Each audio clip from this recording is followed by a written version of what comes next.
We seem to be in a huge renaissance of the TTRPG community, and I for one think it's fantastic. I truly believe that D&D and TTRPGs are for everybody. If you're seeing this and you want to jump in on the fun, come on aboard. Everybody is welcome here. But if you're one of the few that have decided to take the brave move of becoming the group's dungeon master, I commend you for your bravery. Here are 5 tips that I was given, or I wish I was given, when I first became a DM. Number 1, consent is key.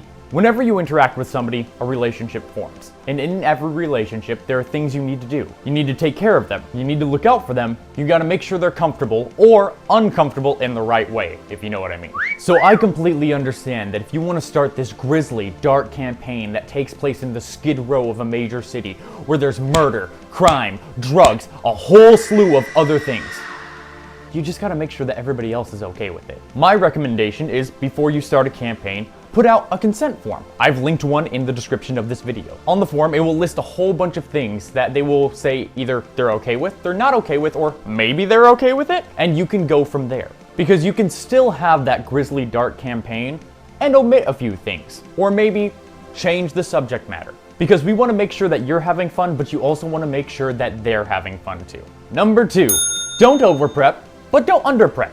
I know, it sounds confusing, but let me explain myself. A common pitfall that I see new DMs fall into is they plan out everything. They plan out 15 steps ahead of where the players are at. They know exactly what the safe house is going to look like, what they find in the safe house, who they're going to find in the safe house, how many guards are on a shift, how many times they release the shift, what the dungeon looks like, what the traps are, what they're hiding in the basement, what's in the walls, what the building's made out of, what they eat for breakfast, lunch, and dinner. Even the middle name of the guard on the 3rd tower in the 2nd shift.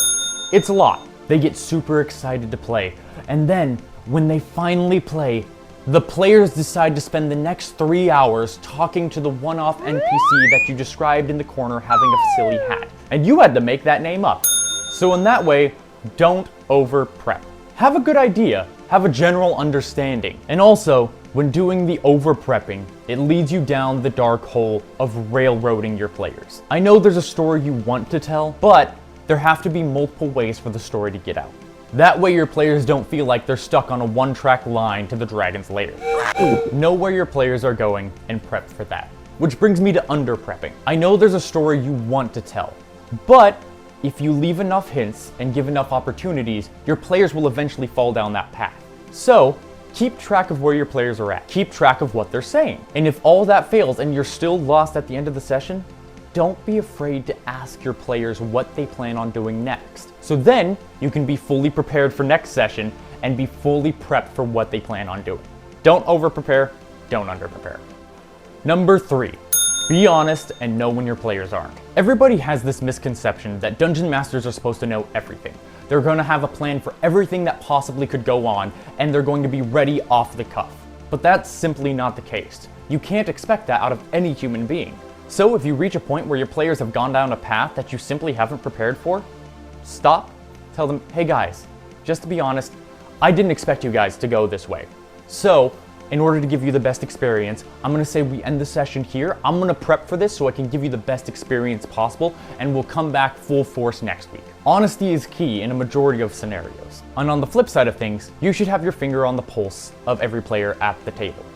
So if you see that they're not giving 100%, give them a little leniency, because you don't know what's going on with their character, what's going on in their personal life. It could be a whole myriad of things. Check in with your players. And in turn, if you're a player watching this, check in with your DMs, because DMs have feelings too. Number 4, train your improv skills. Especially nowadays, when people think of great DMs, they think of Brennan Lee Mulligan. They think of Matt Mercer. They think of Abria Iyengar. Do you know what they all have in common? They can make up literally anything and everything at any given point in time. It happens all the time, especially in my home game. I have a certain player who asks for the name of every NPC they come across. So you'll be doing a session and you'll be trying to explain to them that they're going to the Lord's estate. And as they're walking past, they see a myriad of merchants all peddling their goods. A gnomish man is selling baked goods. A halfling woman is selling handmade leather crafts. And they will stop you right then and say, I go up to the gnome baker. And you immediately have to go, hey, I'm Fizzlebop Cornsworth, baker and lover of flowers. How may I help you? I'm not saying you have to take classes, but practice making things up. The best thing I can find is try to tap into your childhood imagination, because you can make up anything and everything in that time, and you haven't lost it, it's still in there somewhere. But if you want to take classes, I highly recommend that too. And number 5, have fun.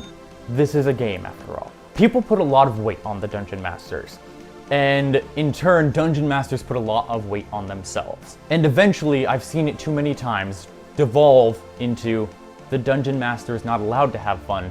The Dungeon Master is the one who gives the fun. A thing to keep in mind is that you're playing the game too. Granted, you're in control of everything and in control of where the story goes and have a lot more homework to do, but it's supposed to be fun. So, remember to have fun. Allow yourself to have fun. Throw in little bits just for you. If you have a cool idea for a campaign, run with it. It doesn't matter if it's based off of a book or a movie or something like that. If you have fun, your players' fun will follow.